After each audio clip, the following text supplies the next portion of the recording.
Sokrates, kemudian abad pertengahan, abad modern, postmodern, itu boleh saja. Tapi yang lebih luar biasa itu mengatakan filsafat tanpa sekalipun menyebutkan kata filsafat itu sendiri. Misalkan itu semacam internalisasi filsafat dalam ceruk yang lain atau medium kekaryaan yang lain. Misalkan dalam karya apapun bisa membawa nilai-nilai filsafat yang ingin dikembangkan begitu. Contoh ini agak menyinggung dalam filsafat, Plato. Saya bawa bukunya Plato 2.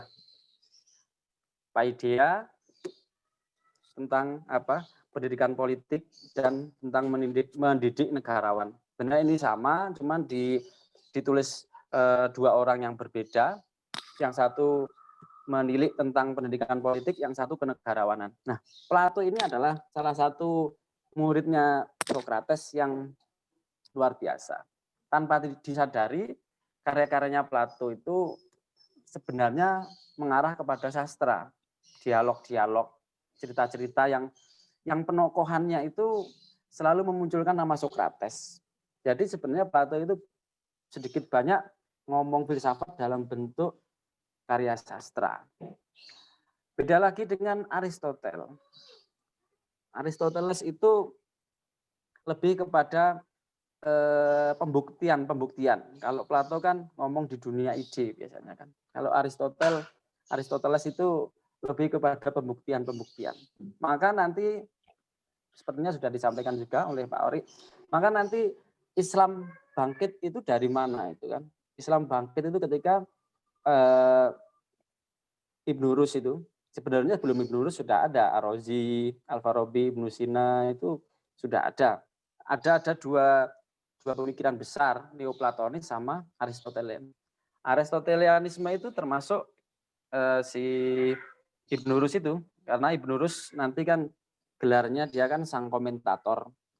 Dia sering komentari tulisan-tulisan Aristoteles. Sehingga Kristen, Nasrani berhutang besar kepada Islam melalui Ibnu Rus dari komentar-komentar tulisannya Aristoteles yang dikomentari oleh Ibnu Rus. Dan seterusnya nanti sampai pada abad di mana disebut dengan zaman pencerahan ilmu pengetahuan atau Renaissance. Renaissance itu abad berapa ya?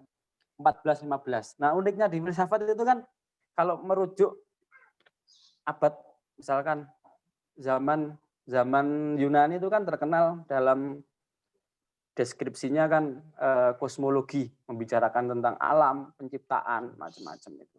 Kemudian abad pertengahan ngomongkan tentang teologi karena ada campuran agama-agama.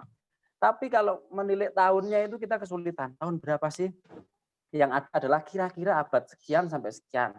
Nah, nanti di zaman pencerahan Renaissance itu nanti kan yang dimunculkan adalah aspek-aspek ilmu pengetahuan dari sudut pandang kesenian, patung-patung, seni rupa, dan sebagainya itu sekitar abad 14. Nah, masuk ke situ lebih banyak ngomongkan tentang antroposentrisme. Jadi kalau sudah kosmologi, teologi, antroposentrisme itu pusat kenyataan adalah manusia, pusat semesta penelitiannya adalah antropos itu.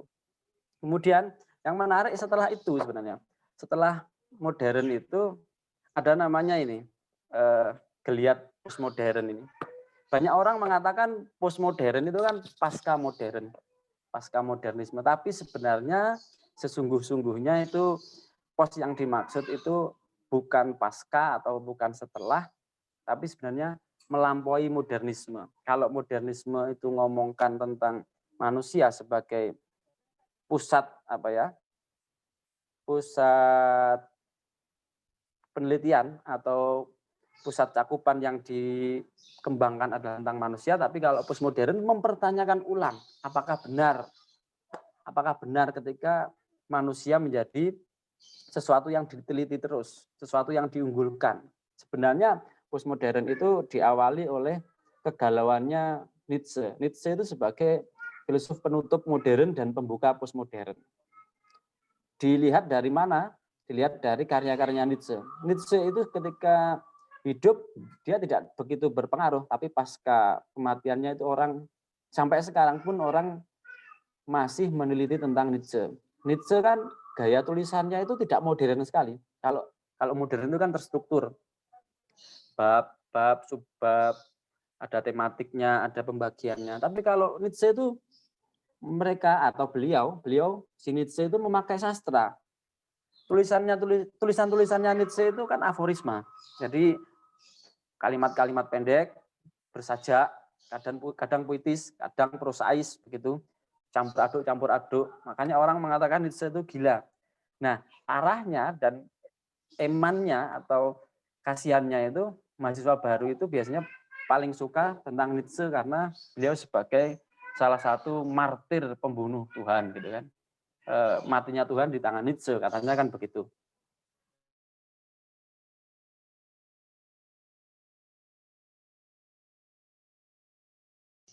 Nah, ini kalau mau lihat Nietzsche itu di tulisannya Pak Budi Hardiman itu ada. Filsafat modern nanti penutupnya Nietzsche nanti. Ada gambarnya Nietzsche kayaknya. Ini Machiavelli. Nah, ini Nietzsche terakhir ini. Ini Machiavelli ini abad 14-15. Nah, ini Renaissance ini kan. Nah, Nietzsche sebagai pembunuh Tuhan. Sebenarnya yang ingin dikatakan Nietzsche adalah pemberhalaan Tuhan yang menjadi berhalanya orang-orang modern, termasuk pabrik, industri, pembangunan, semua akan menjadi berhala, semua dituhankan. Nietzsche ingin membunuh Tuhan yang itu sebenarnya, bukan Tuhan makrokosmos, bukan Tuhan yang di atas segala-galanya. Nietzsche itu sangat suka dengan penyair Jerman namanya siapa namanya itu Goethe. Goethe itu adalah salah satu orang jenius di dunia itu Goethe. Setelah nomor urutnya kalau orang jenius itu kan Leonardo da Vinci. Nah, da Vinci adalah produk Renaissance juga. Da Vinci adalah orang yang hampir lengkap seluruh piranti ilmu pengetahuannya dari kesenian sampai matematika, sampai fisika, sampai rumus pesawat terbang dan sebagainya.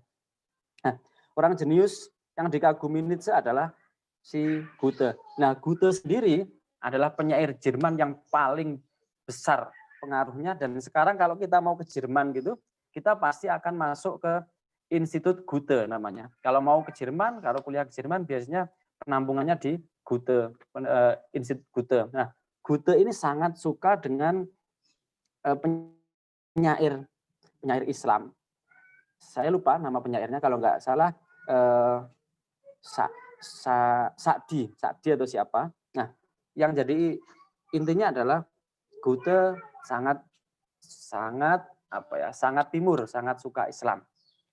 Puisi yang mau ingin lihat ketertarikan Goethe dengan Islam adalah ada puisi yang diterjemahkan oleh Beltan Damschausser, orang Jerman yang tinggal di Indonesia, di Kedutaan Besar Indonesia di Jerman, ngajar Melayu di Jerman juga, menerjemahkan buku puisinya Goethe berjudul Berpilihnya Timur dan Barat. Jadi antara Timur dan Barat dipersatukan oleh Goethe begitu.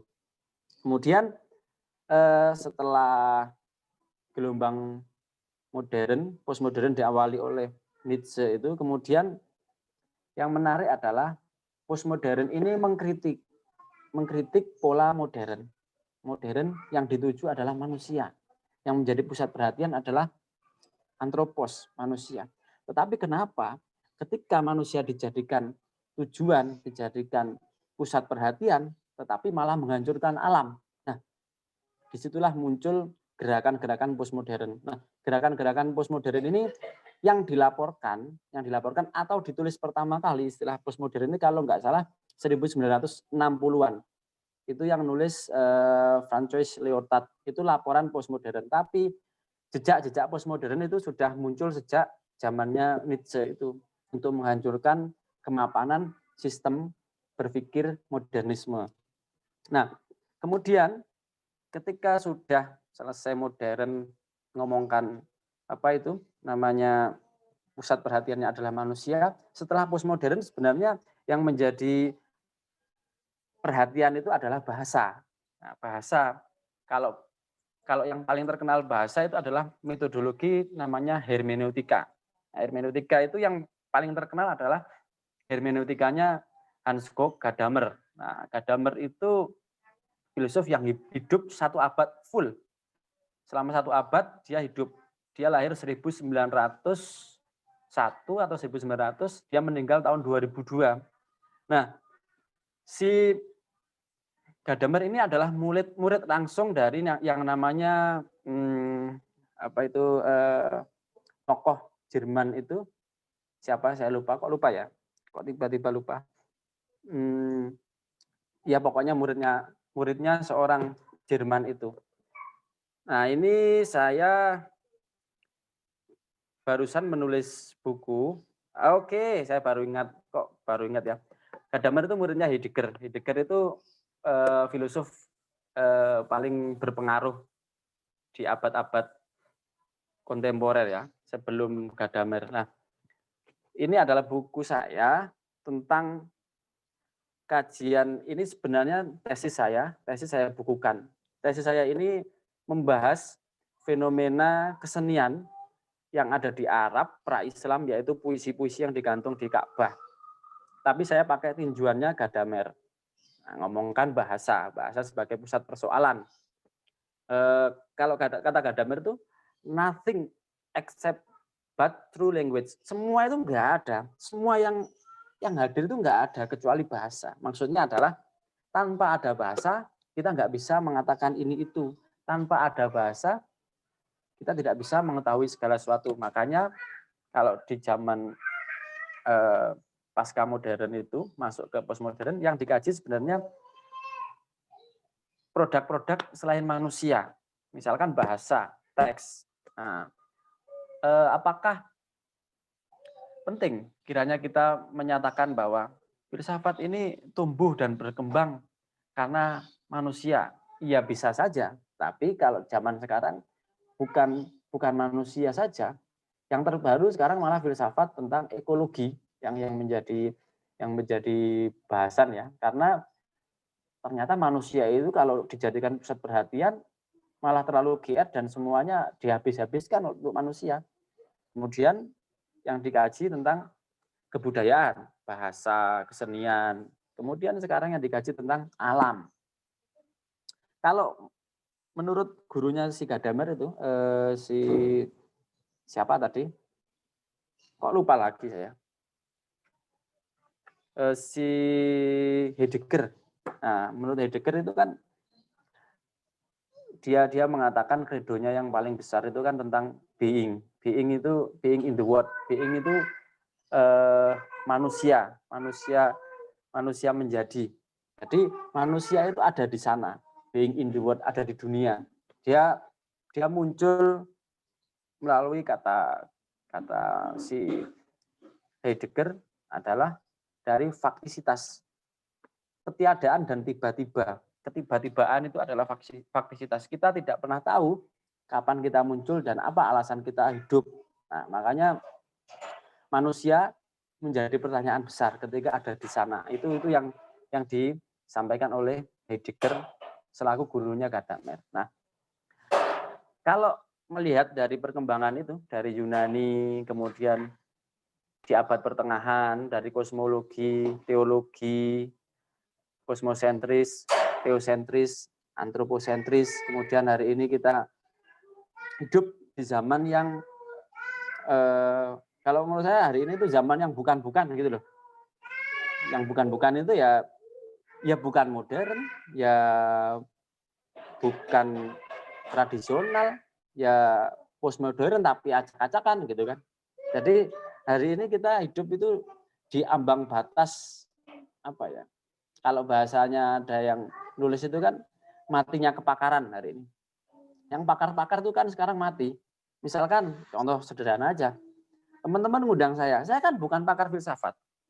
Saya bukan pakar filsafat, tapi saya alumni kampus filsafat, magister filsafat. Namun dalam keseharian saya malah banyak nulis tentang kesenian, sastra. Karena apa? Karena saya ingin memasukkan dimensi filsafat dalam karya-karya yang lain, karya seni, karya sastra terutama. Jadi kembali ke statement awal saya tadi, kalau ngomong filsafat dengan memakai kata filsafat itu bisa, itu biasa. Tapi yang paling luar biasa adalah mengatakan filsafat tanpa menyebutkan diksi filsafat itu. Nah, itu yang menjadi apa ya? Menjadi semangat Islam sebenarnya di situ. Orang dulu kalau mau dakwah tentang Islam, dia tidak ngomong Islam, tapi memasuki relung-relung batin dan kearifan budaya masing-masing. Mungkin itu ya dari saya untuk pengantar. Ini tadi berapa menit ya? Kalau kurang pengantarnya nanti diantar bareng-bareng aja. Diantar Pak Orik juga. Jadi itu nanti kalau ada yang kelewatan, ya nanti disambung di dialog ya. Saya di sini kan posisinya belajar bersama. Saya bertamu ke teman-teman di Sumbawa. Makasih, lanjutkan. Oke, terima kasih Mas Fatul. Ya, jadi itu sebagian atau pengantar dari Mas Fatul. Kita akan mendiskusikan lebih jauh. Nanti kita akan lihat sejauh mana perkembangan dari diskusi kita. Nah, selain daripada itu, tadi saya sudah buka forum untuk pertanyaan. Silakan jika ada pertanyaan nanti akan seperti apa. Nanti akan kita bahas dan akan saya pilih ya. Nanti mungkin akan bertanya ke Mas Fatul aja lebih dulu. Pertanyaan yang ke saya mungkin belakangan aja. Seperti itu kira-kira. Nah, menarik sekali ya. Tadi kita dengar bahwa memang seperti itu, memang adanya daripada peta perkembangan filsafat. Kita seperti yang kita pelajari beberapa minggu yang lalu bahwa ada di semuanya itu hampir ya. Saya rasa secara garis besar itu mengarah ke 4 kutub besar filsafat itu. Kalau kemudian ada pertentangan, ada pro dan kontra, kemudian ada kritik antar satu sama lain, ya memang seperti itulah filsafat itu. Maka standing point-nya adalah mungkin lebih menarik ya kalau kita lebih memilih berada di outside atau di luar garis batas-batas filsafat itu dengan kemungkinan untuk mempelajari semua kutub itu. Tapi tidak menutup kemungkinan juga kita berada pada satu sisi dan memegang secara kuat ketokohan atau nalar atau pemikiran dari filsuf-filsuf yang itu. Nah, saya ingin sedikit menambahkan mungkin ya Mas Fatul ya. Kalau tadi kita berbicara di wilayah postmodern, saya lebih tertarik untuk mengarahkan ini ke wilayah pra-transisinya. Pra-transisinya itu kita coba melihat dari satu tokoh, seorang filsuf Prancis ya. Beliau ini salah satu tokoh sosiologi, atau dia ini salah satu tokoh sosiologi yang sangat populer di kalangan pembaca filsafat, dan dia yang mempopulerkan sosiologi itu setelah sebelumnya itu hanya menjadi menjadi kajian fisika sosial. Jadi sebelum sosiologi itu yang kita kenal dalam pembelajaran antropologis dan lain-lain itu adalah fisika sosial. Kemunculan tokoh ini kemudian merubah itu menjadi sosiologi. Sosiologi ini yang kemudian pada beberapa kajian keilmuan itu disebut sebagai mother of science atau rumpun ibu dari segala keilmuan. Nah, lahir di Prancis ya, filsuf Prancis namanya Auguste Comte yang terkenal dengan ada tahapan atau 3 tahapan pemikiran, dan saya rasa ini menjadi sangat cocok lah ya di kita diskusikan dengan tema yang pagi ini. Nah, 3 tahapan ini yang kemudian merubah stigma atau merubah proses perkembangan masyarakat. Tapi perkembangan ini Auguste Comte melihat bahwa seluruh proses ini berada di society atau di masyarakat. Jadi dia tidak melihat ini dari luar gitu. Maksudnya dia tidak melihat dari dalam seperti apa situasinya, tapi dia melihat sebagai seorang dari pihak eksternal. Nah, 3 tahapan ini kemudian yang menjadi landasan besar proses perkembangan pemikiran Agus Kom ya. Yang pertama itu yang saya sebutkan saja, yang pertama itu tahapan teologis, masa pra saintis, kemudian masa transisi, dan kemudian yang kedua baru beralih ke masa transisinya yang disebut pemikiran metafisik, tahapan metafisik, dan tahapan terakhir itu tahapan positivis.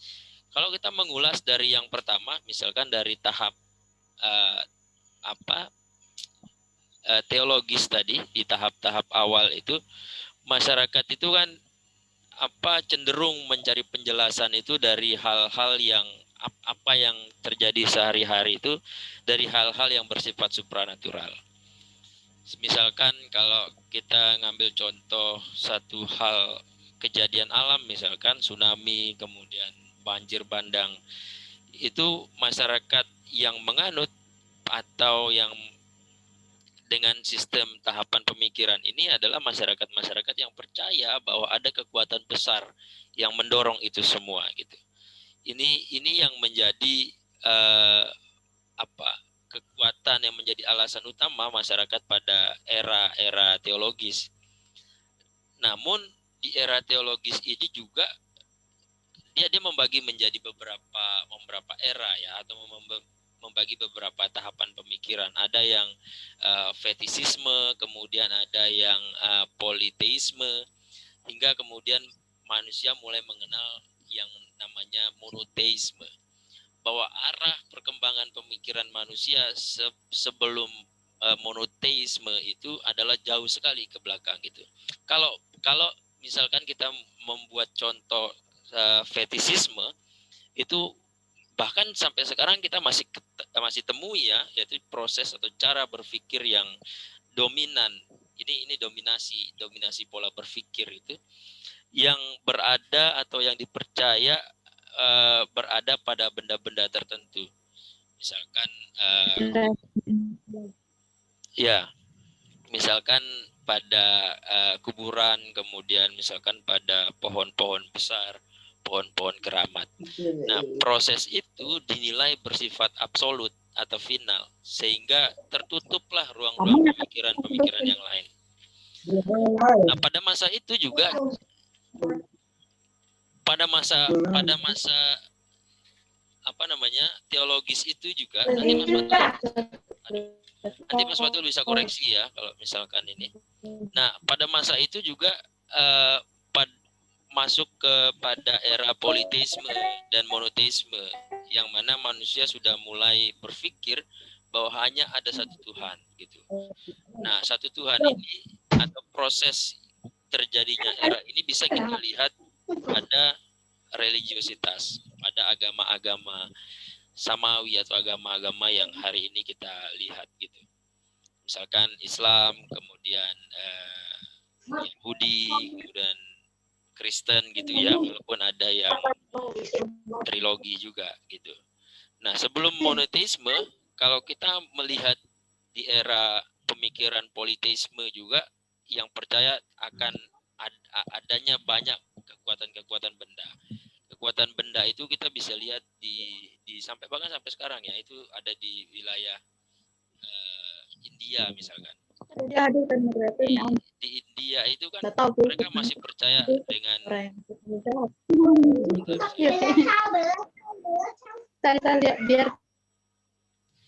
saya lanjut ya. Kalau di era politisme itu, setahu saya ya, yang masih menganut itu, kita bisa lihat atau kita bisa mengambil contohnya di India gitu. Di India itu kan masih percaya adanya Dewa Siwa, Dewa Wisnu, bahkan di agama-agama tertentu juga seperti itu. Bahkan sapi, kerbau, kemudian ayam gitu. Mereka percaya ada kekuatan-kekuatan besar yang berada dalam sosok tersebut gitu. Itu pada tahapan awal pemikiran, setelah nanti kita mulai mengarahkan ini ke wilayah positivisme atau yang terakhir. Nah, pada tahapan metafisik itu tahapan kedua yang tidak terlalu banyak ya Agus Kom berbicara di wilayah ini, saya rasa karena ini menjadi masa transisi daripada dua tahapan yang sebelumnya, itu tahapan awal dan tahapan positivis. Nah, tapi perbedaannya society atau masyarakat di proses pemikiran ini sudah mulai berpikir secara abstrak, secara abstraksi, tidak lagi berpikir absolut gitu. Mereka mulai berpikir bahwa ada contoh-contoh tertentu, misalkan kita bisa lihat lagi nanti, sudah mulai berpikir abstrak, tidak berpikir stuck, tidak lagi berpikir bahwa segala sesuatu itu terjadi berdasarkan kekuatan absolut gitu. Tapi mulai berpikir bahwa adanya kausalitas, kemudian adanya sistem yang lain gitu, sistem yang lain. Nah, tapi bagaimana dengan tahapan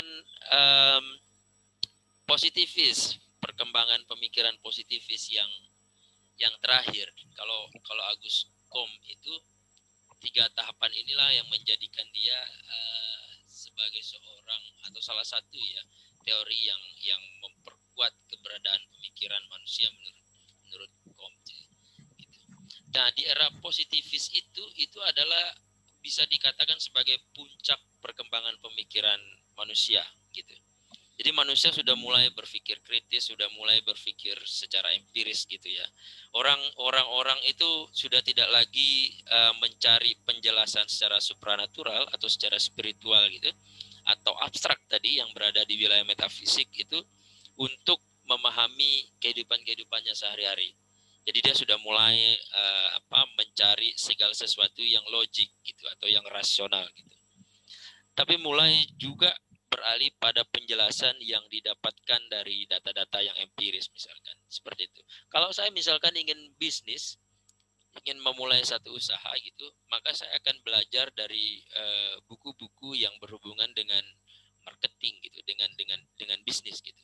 Saya nggak lari ke kuburan atau ke pohon-pohon besar atau ke batu-batu besar gitu. Itu adalah era perubahan yang terjadi. Maksudnya yang sangat nyata kita lihat gitu. Nah, ilmu pengetahuan itu selalu berkembang ya. Dia tidak ada pengetahuan yang bersifat kekal atau apa ya bahasanya ya, final gitu ya, atau absolut gitu, tidak ada. Maka penelitian-penelitianlah yang akan membantah semua kajian-kajian itu gitu. Nah, pada tahap positivis ini dalam konteks filsafat ya, sejauh pemahaman saya itu bahwa segala hal-hal yang logik, kemudian yang rasional, yang bisa dapat diterima oleh akal sehat, nanti juga kalau kita telusuri juga lebih dalam itu bahkan sampai pemilihan akal budi gitu, ini juga berada di wilayah positivis. Nah, Tuhan tidak ikut campur pada urusan duniawi, seperti itu dalam pemikiran Agus Kom. Bahwa seperti yang saya bilang tadi, kalau ada gempa, ada banjir, itu manusia sudah mulai mencari tahu dengan produk-produk sainsnya. Dia tidak lagi menyalahkan atau melihat segala sesuatu yang terjadi itu dari kekuatan absolut gitu. Ini yang membedakan. Kalau di zaman politeisme atau di zaman yang sebelumnya itu di zaman teologis, ada kekuatan absolut yang mendorong itu, sehingga manusia berpikir bahwa ketika ada gempa ya sudah ada gempa gitu, sehingga tidak ada acuan-acuan lain. Itu yang membedakan dengan di wilayah positivis. Kayak kalau ada gempa, oke, mari kita lihat bagaimana strukturnya, bagaimana skala Richternya, apa saja sebabnya, akibatnya seperti apa. Itu di positivis. Nah, semakin modernnya masyarakat, semakin modernnya sebuah society, maka dia akan berpikir secara rasional. Dia akan berpikir secara positif atau lebih positif gitu. Itu. Nah, kita akan coba tarik dari sangat dekat ya hubungannya dengan teori sekularisme yang populer juga pada masa itu, yang percaya bahwa semakin maju suatu masyarakat, maka dia akan semakin rasional. asumsi awal dari perkembangan pemikiran sekularisme gitu.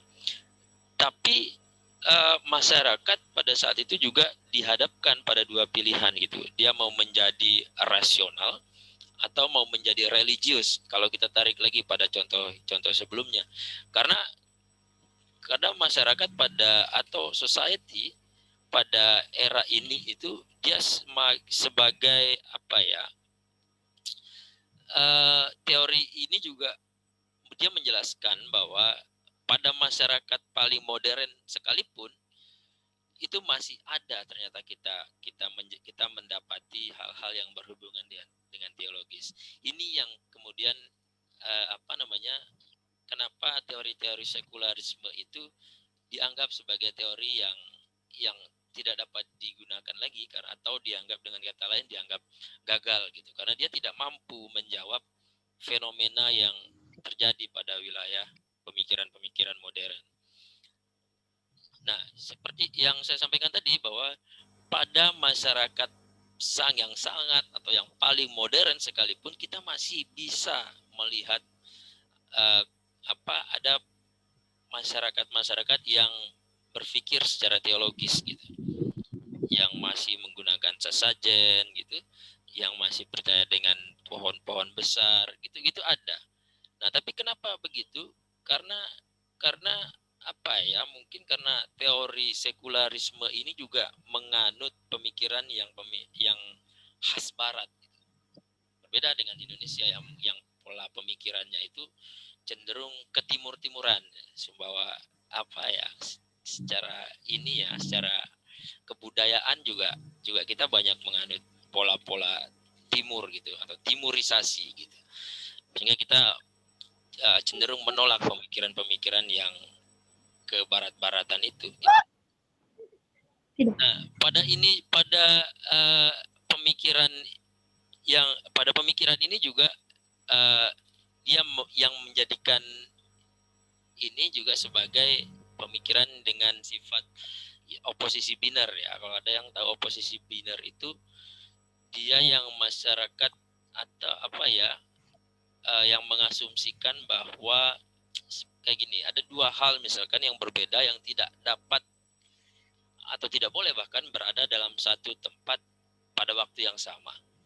Misalkan hitam dan putih misalkan. Kalau hitam ya sudah hitam, putih kalau putih ya sudah putih gitu. Besar dan kecil. Kalau kamu mau jadi besar maka kamu nggak kecil gitu. Kalau kamu jadi kecil ya berarti nggak besar. Atau kalau kita ingin menjadi seorang yang rasional, maka kita tidak menjadi orang yang religius. Kalau kita memilih menjadi religius, maka kita tidak menjadi orang yang rasional. Atau kalau kita memilih berada di ekosistem demokrasi misalkan, maka tidak akan ada yang otoritarianisme. Tapi itu terjadi juga.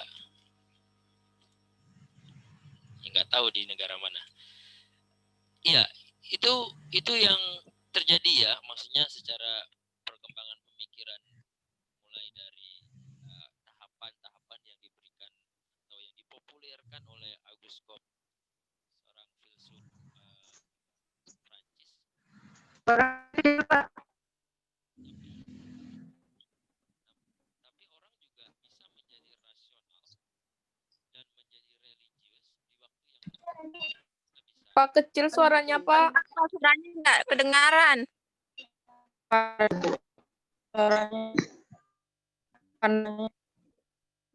Di mute ke kalian semua.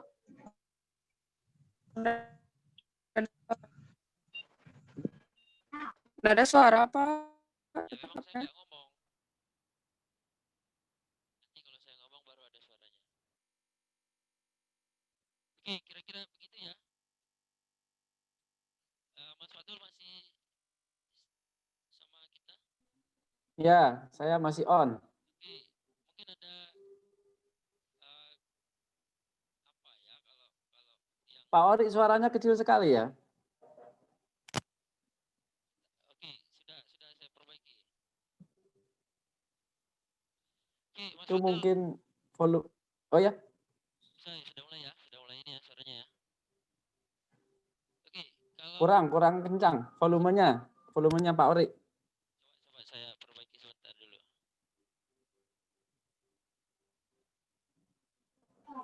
Pelan betul itu, Pak. Iya, sebentar. Ini saya perbaiki dulu. Bagaimana?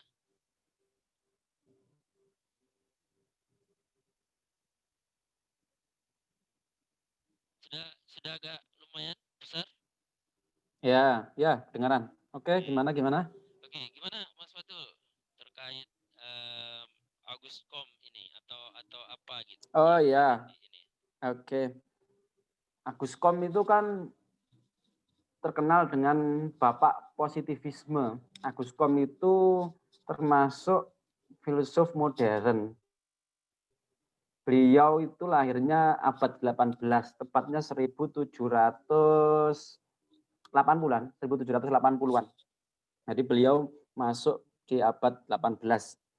Sebelum Aguskom, Bapak Aguskom, Bapak positivisme itu, sebelum Aguskom itu kan tadi saya sampaikan bahwa ada masa di mana keemasannya ilmu pengetahuan dan kesenian itu abad 15, Renaissance muncul dari Italia. Setelah Renaissance muncul itu rasionalisme berkembang.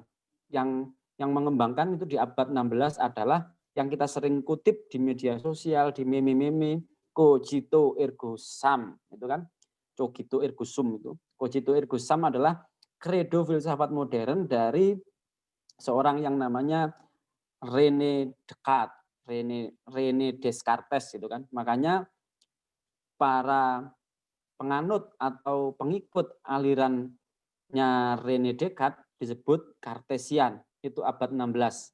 Nah, René Descartes atau Descartes mengatakan cogito ergo sum. Kamu berpikir maka kamu ada. Nah, itu menjadi apa ya? Suatu pertanyaan besar. Loh, siapa yang berpikir? Yang bisa berpikir siapa? Ya tidak ada lain kecuali manusia. Makanya abad modern itu yang menjadi apa? Istilahnya yang diteliti atau yang menjadi unek-unek, yang menjadi objek pemikiran itu adalah manusia. Tidak ada yang berpikir kecuali manusia. Nah, René Descartes abad 16 kemudian disambung oleh filosof-filosof yang lain. Yang paling terkenal abad itu di abad masuk 16-17 itu adalah Immanuel Kant. Kant atau Immanuel Kant itu dia mempunyai kredo penting yaitu tentang apa yang dinamakan nomenon fenomenon. Nanti yang berkembang menjadi fenomenologi nanti akhirnya. Nomenon dan fenomenon itu adalah kalau menurut Kant, Immanuel Kant itu ada yang disebut atau diistilahkan dengan das Ding an sich. Jadi das Ding an sich itu misalkan ada sesuatu tampak, tapi yang sebenarnya bukan yang tampak itu. Ini kan agak sulit ini dicerna dalam ruang rasional sebenarnya. Tapi itu dipaksa, dijelentrehkan, dijelaskan oleh Kant bahwa ini adalah ilmu pengetahuan, ini adalah suatu pencarian makna yang tersembunyi di balik peristiwa yang ada. Makanya ada nomenon, ada fenomenon. Fenomenon itu adalah yang tampak.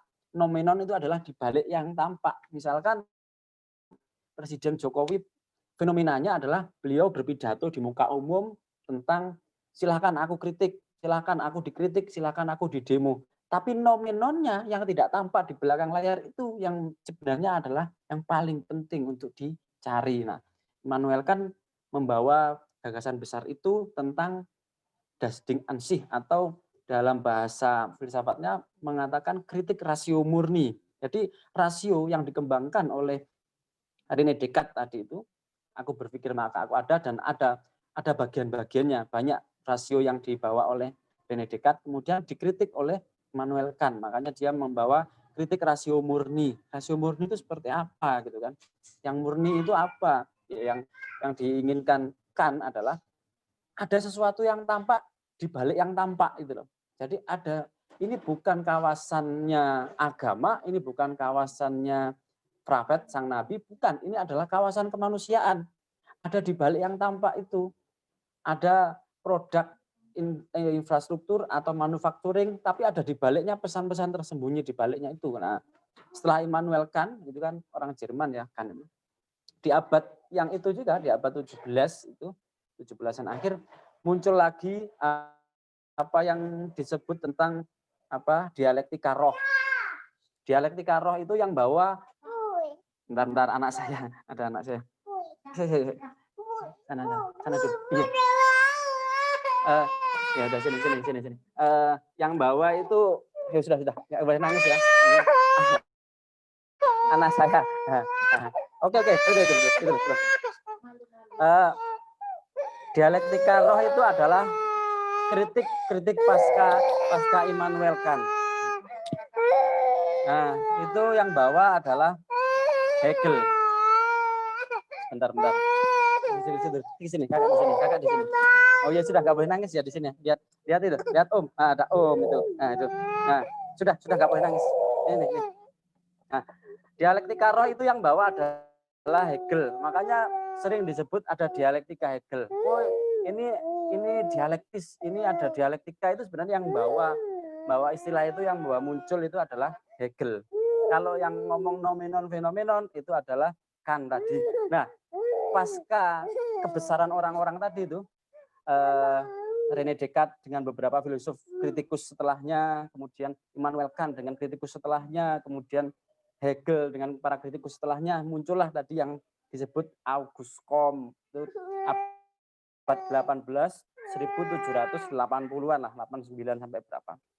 Nah, beliau memang membawa ajaran positivisme itu, ada sesuatu hal bahwa sosiologi itu penting. Nanti itu setelah itu kan disambung dengan siapa ya kalau nggak salah? Sini dulu, kakak sini mainan ini bentar ya, maklum sama anak. Nanti juga disambung oleh Arthur Schopenhauer, kemudian Ludwig Feuerbach tentang teologi menuju antropologi. Nah, setelah Feuerbach itu teologi ke antropologi itu nanti muncullah itu yang sangat terkenal itu ya, Indomarx itu, Indomaret, Karl Marx maksud saya, muncullah Karl Marx itu tentang kritik atas dasar revolusi proletar, karena yaitu tadi dari teologi, antropologi macam-macam itu ada kekhawatiran kehidupan bahwa Karl Marx itu melihat produksi ini sangat penting bagi kemampuan manusia untuk bertahan hidup, bahwa yang paling penting itu tentang kapital, yang paling penting adalah modal. Nah, makanya di judul buku saya itu saya tulis estetika, kritik seni, dan kapital bahasa. Jadi yang menurut saya penting itu juga modal itu selain modal sosial, modal kapital berupa bahasa. Bagi saya itu juga penting. Nah, nanti setelah Karl Marx itu muncul, selesai, tenggelam, terus dikembangkan dan sebagainya, itu kan juga memunculkan kritik atas agama. Katanya agama itu candu dan belenggu. Dan kemudian nanti ditangkap, umpan lambungnya Karl Marx nanti kemudian ditangkap di abad 19, ditangkap oleh Nietzsche nanti. Nah, kemudian umpan lambungnya dari Karl Marx nanti ditangkap oleh Nietzsche, meskipun nanti melalui beberapa kritikus filsafat yang lain. Tapi yang paling terkenal ya setelah Karl Marx sebenarnya ada Søren Kierkegaard, itu nanti ngomong tentang teologi yang lebih dramatis. Beliau dikenal sebagai orang yang dramatis hidupnya. Ya silakan ke sana. Nah, nanti ditutup modern itu ditutup oleh itu tadi Nietzsche sebagai penutup modern dan pembuka postmodern. Yang unik nanti itu di abad-abad 20-an, 1900-an itu nanti selain muncul postmodern itu muncul lagi ini, The Phenomenology of the Social World. Ini yang nulis adalah Albert Schweitzer. Dia sebenarnya bukan orang filsafat, dia adalah orang perbankan, hidup di bank, kerjanya di bank, tapi nulis tentang fenomenologi sosial. Jadi menurut saya ini penting untuk teman-teman sosiologi ngomong tentang fenomenologi sosial di dalam dunia. Nah, nanti perkembangan fenomenologi dan sebagainya juga ditopang oleh yang disebut tadi, Heidegger tadi, itu menarik juga itu. Nah, bagi saya dunia ini memang berkembang dari filsafat, tidak lain dan tidak bukan. Karena peran filsafat yang paling asasi atau paling fondasi adalah mereka selalu bertanya, mereka selalu oh ini ada yang tidak beres, oh ini ada yang perlu dirubah, oh apakah begini, nah itu kalau sudah apakah begini, apakah begitu, apakah ini benar, itu sudah masuk ke dalam wilayah filsafat. Karena wilayah filsafat yang paling pertama adalah pertanyaan, bukan pernyataan, tapi pertanyaan. Nah sampai sejauh mana filsafat bekerja? Filsafat bekerja sejauh dia sudah mulai berpikir. Nanti ujungnya bagaimana filsafat? Tidak ada ujungnya.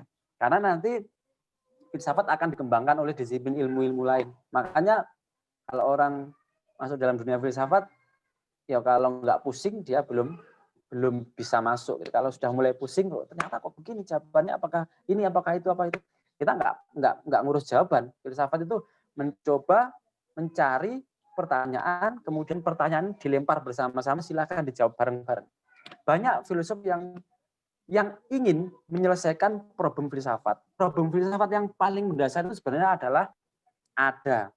Ada itu apa? Dari awal, dari pertanyaan pertama filsafat, ada itu apa sih? Apakah ada itu adalah alam ini, penciptaan ini? Makanya muncullah kosmosentris, kosmologi yang dipikir.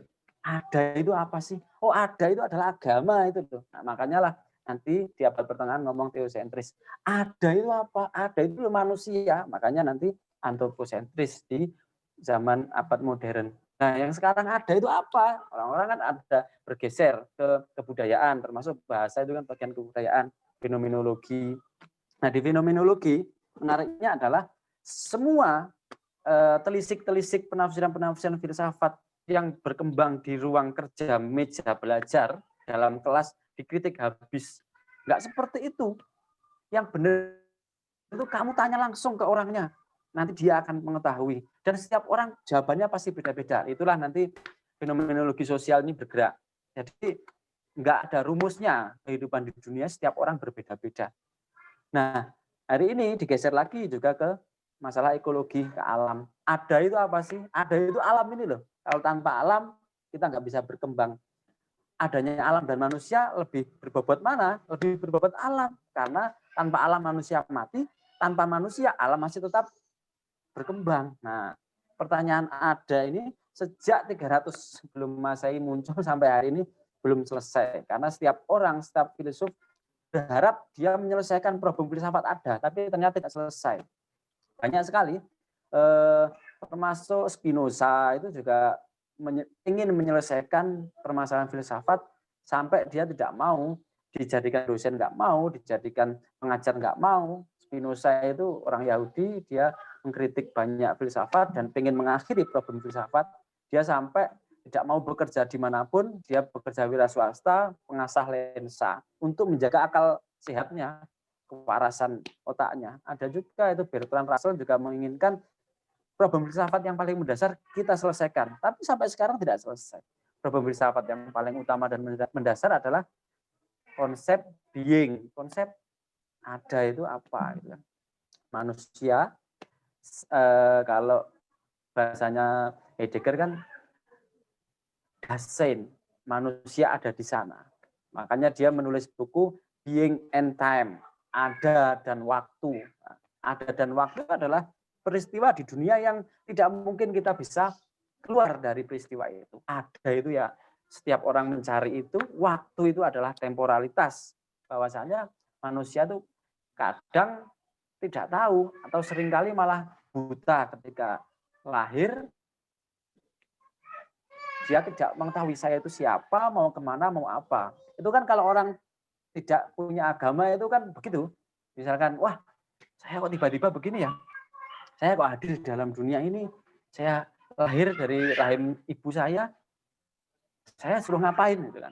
Lah kalau orang tidak punya agama gitu pertanyaannya. Tapi kalau orang punya agama ya dia disuruh begini-begini karena ada kitab panduan. Makanya kalau masuk dalam arena filsafat, agama, kemudian produk-produk kebudayaan berupa apa ya, dewa-dewa, berupa kitab-kitab nabi itu disingkirkan dulu karena kita harus mengenolkan diri gitu. Kita nol, oke nol, kita tidak tahu apa-apa, tidak ada agama, tidak ada kitab-kitab, tidak ada Tuhan bahkan seperti itu. Makanya orang kadang mengira masuk filsafat itu masuk ke kafiran. Sebenarnya enggak masuk ke kafiran, tapi malah mempertebal keimanan kalau orang mau tahu. Al-Farabi, Ibnu Sina, Al-Kindi, Ar-Razi, Ibnu Rus, Ibnu Khaldun, tokoh-tokoh besar Islam semua biar belajar filsafat. Al-Ghazali juga.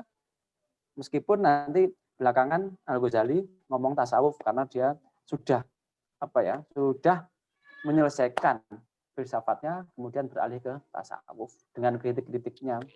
Yang terkenal kan dalam dunia Islam kalau kritik antar filosofi Islam itu kan Al-Ghazali dengan Ibnu Rus. Al-Ghazali nulis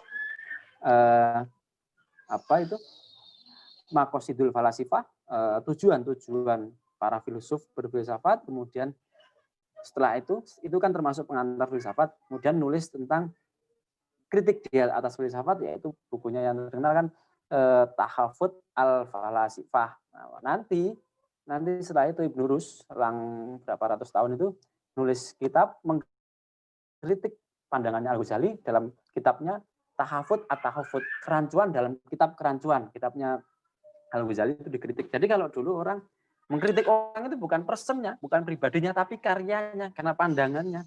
Setiap orang kan punya pandangan berbeda-beda. Kita tidak elok kalau mengkritik orang lain atas dasar fisik, atas dasar kepribadian. Tapi dalam dasar karya, sah-sah saja. Ini adalah medan laga dalam wilayah intelektual. Tapi masalahnya hari ini, kita mau mengkritik orang lain nggak punya karya, apa yang kita kritik? Gitu toh. Kalau zamannya Bung Karno masih luas. Apapun yang ada dia kritik melalui buku. Apapun yang terjadi dia kritik. Misalkan Bung Karno waktu di ITB belum lulus apa sudah lulus itu ya, itu kan mengkritik Belanda, kemudian dia dihukum, dimasukkan dalam pengadilan namanya Landrat untuk orang pribumi dihukum. Nah, waktu dihukum Soekarno kan membela, makanya Soekarno menulis buku pleidoinya, buku pembelaan hukumnya yang diberi judul Indonesia Menggugat, atau bahasa Belandanya waktu itu Indonesia Lahan gitu kan. Orang kalau ada peristiwa tulis, Pramudia juga bilang, tanpa kita menulis kita tidak bisa hadir di bumi manusia. Ya memang kalau kita nggak menulis, apa yang kita bahas? Kalau kita mau mengkritik orang lain nggak nulis, nggak berkarya, dan kita mau apa? Yang mau kita bincangkan. Akhirnya orang kalau nggak punya karya itu hidup di dunia aja eksistensinya dipertanyakan. Ya para filosof mempertanyakan, termasuk Nietzsche kan tokoh-tokoh eksistensialis, nanti kan muncul banyak tokoh yang lain termasuk Derrida, termasuk Sartre dan sebagainya. Jean-Paul Sartre itu kan nanti setelah eksistensialisme muncul lagi feminisme dan sebagainya. Kita eksis saja tidak, mau ngomongkan ada malah tambah jauh gitu kan. Para filosof itu ngomongkan persoalan filsafat tentang ada itu aja dia harus hadir. Nah, kalau belum hadir, nah itu sulit kita. Makanya saya itu berharap semua mahasiswa itu sebisa mungkin menulis. Tanpa menulis kita akan sulit menghadapi dunia ini. Tanpa menulis kita untuk merekam kehidupan aja sulit. Bagi saya menulis itu penting. Saya teringat salah satu dosen saya, dosen filsafat Cina, filsafat India dan filsafat Timur, itu bertanya, di Nusantara ini ada filsafat apa tidak?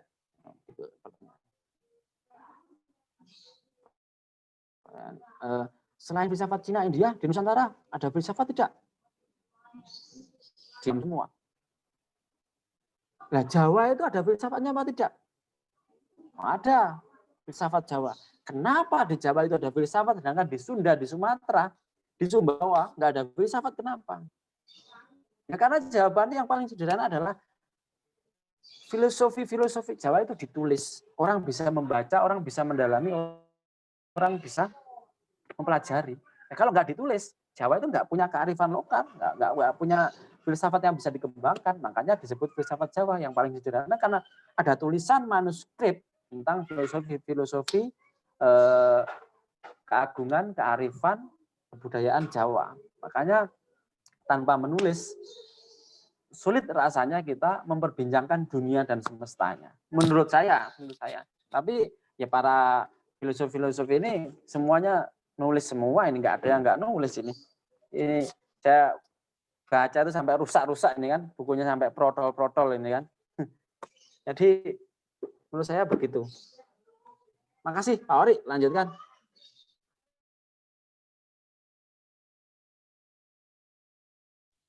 Oke, terima kasih Mas Fatul. Waduh, ini sangat seru sekali ya. Pak, suaranya kekecilan. Suaranya sudah bagaimana suaranya?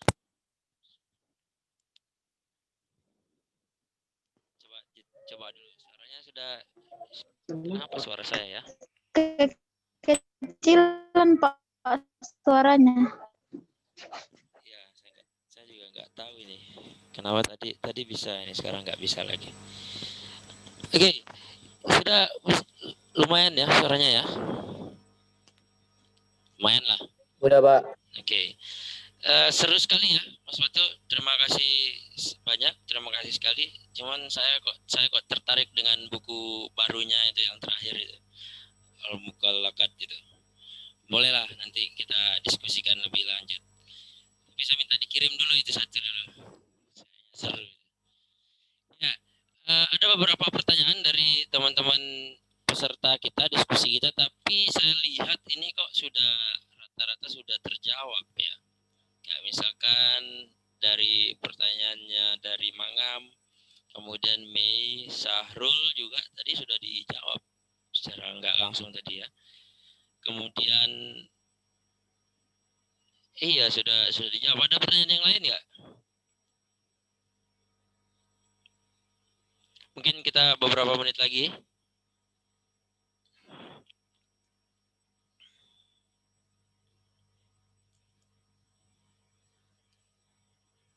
Ada pertanyaan yang lain silakan ditulis. Karena kalau pertanyaan yang ini saya rasa sih sudah dijawab tadi. Soal Nietzsche, kemudian dari Sahril juga pertanyaan yang bagus sebenarnya. Apa yang membuat orang itu berpikir atau berperspektif bahwa filsafat itu sesat? Tapi tadi sudah didiskusikan, sudah dijawab sebenarnya. Tapi bisa itu diperbincangkan ulang tentang filsafat sesat itu. Iya, boleh.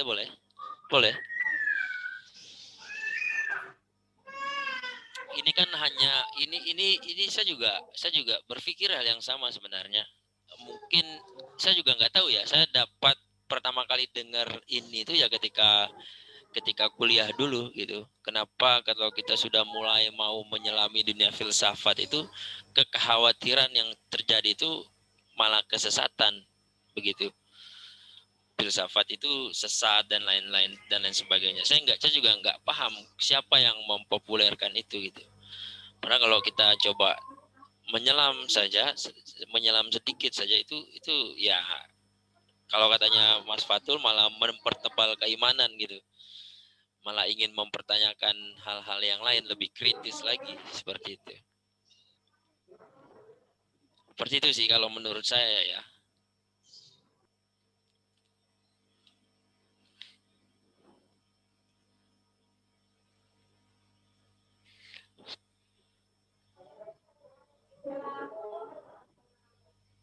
Begitu mungkin ya, Mas Fatul. Ada beberapa pertanyaan juga di kolom chat dan secara general sih saya pikir sudah kita diskusikan. Tapi atau diulas singkat saja nggak masalah. Secara cepat. Iya, ini tinggal berapa menit lagi waktu kita? Mungkin 5-10 menit lagi lah, 5-7 menit lagi lah.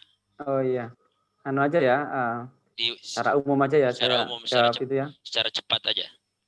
Ya itu tentang filsafat menjadi sesat itu sebenarnya kan gini, misalkan ngomong kesesatan itu yang bilang sesat biasanya itu ahli agama yang tidak belajar filsafat, dia hanya belajar sepotong tentang teologi. Padahal kalau ngomong dunia isinya orang harus percaya tentang kegaiban, alimul ghaib wasyahadah itu sudah ada di Al-Quran. Makanya orang yang mengatakan itu biasanya hanya mendalami sepotong saja. Nah, Sedangkan filsafat itu mempelajari seluruhnya, aspek-aspeknya, bahkan sebelum ada agama. Filsafat lahir ada itu sebelum semua agama itu muncul, agama Nasrani, Islam itu kan. Yang sudah ada memang dulu Yahudi. Oke, apakah filsafat sesat? Tidak. Saya kira tidak. Yang bilang seperti itu dia memang tidak belajar filsafat. Terus kemudian tentang ini yang dari tadi bertanya tentang dunia sofi ini belum dijawab ya. Di dunia sofi katanya berfilsafat artinya berpikir. Nah, berpikir dalam konteks apa? Seperti apa? Nah, begini, orang itu kalau sudah dikatakan berpikir itu kalau apa sih? Kalau sudah mulai bertanya. Kalau kita nggak pernah bertanya, sebenarnya kita nggak pernah mikir. Gitu kan? Kalau katanya Cak Lontong, mikir. Kalau kita sudah mulai bertanya, mulai berpikir. Masa sih ini begini, itu sudah berpikir. Kalau belum memunculkan pertanyaan, itu belum disebut berpikir. Otak kita masih belum dipakai. Gitu kan. Nah, tentang kritik, tadi bicara tentang kritik, tapi kritikan zaman sekarang banyak kritikan orang-orang, terkadang kritiknya tidak bagus didengar. Yaitu sebenarnya hari ini orang mau mengkritik itu mengkritik individu pribadinya, bukan pemikirannya, bukan cara pandangnya, bukan karyanya. Makanya orang akan kebingungan. Orang mau mengkritik, yang mengkritik nggak bisa, yang mau dikritik nggak ada. Sekarang itu kan, ya itu tadi loh saya bilang di awal, kita hidup di dunia yang bukan-bukan gitu, yang sulit kita melacaknya. Kalau kita mau berada dalam dunia yang sesungguhnya, kita harus berkarya, kita menyelami dunia, menyelami semesta, dan kalau mau masuk dalam filsafat, mempertanyakan kembali tentang makna ada itu apa. Mungkin itu ya. Oke, Pak Ori, silakan.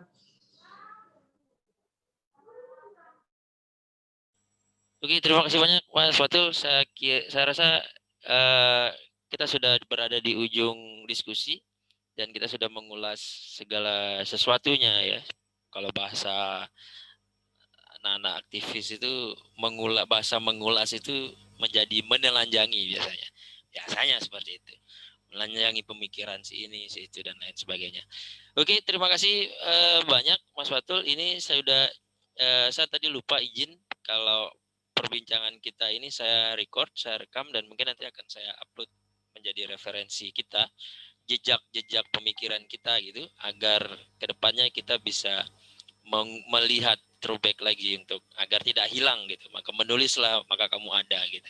Bahasanya begitu ya. Kalau saya ini merekamlah Zoom-nya maka kamu ada. Begitu kurang lebih di kesempatan kali ini. Terima kasih banyak Mas Fatul sudah berbagi bersama kita. Sama-sama. Terima kasih. Terima kasih banyak. Saya tertarik dengan bukunya itu, mungkin bisa di-share nanti ya. Teman-teman yang lain juga nanti boleh kalau misalkan tertarik dengan pemikiran filsuf teman kita ini, filsuf Malang ini, boleh dibaca pemikirannya itu ya dari buku-bukunya, dari tulisan-tulisannya. Kira-kira begitu. Terima kasih banyak Mas Fatul, terima kasih banyak teman-teman peserta, mahasiswa-mahasiswi Fakultas Ilmu Komunikasi ya UTS atas kehadirannya. Semoga kita selalu sehat, diberikan kesehatan jasmani dan kesehatan berpikir agar bisa berpikir lebih kritis lagi, lebih rasional lagi, mungkin lebih empiristik lagi lah minimal, berpikir based on data dan lain sebagainya. Terima kasih banyak. Ini untuk pertemuan kali ini saya akhiri. Terima kasih sekali lagi. Selamat siang. Assalamualaikum warahmatullahi wabarakatuh. Waalaikumsalam warahmatullahi wabarakatuh. Terima kasih banyak Mas Fatur. Kita mau ini enggak dulu, buka videonya dulu, kita coba say hi bareng dulu. Nanti biar saya screenshot. Tapi boleh Pak. Enggak semuanya bisa kelihatan, ada dua ini soalnya. Gak apa-apa ya. Oke. Kita terima kasih banyak Mas Fatul, sampai ketemu lagi. Dadah dulu, saya akan screenshot ya. Teman-teman yang lain juga bisa di mode screen view dan di screenshot. Oke. Terima kasih banyak.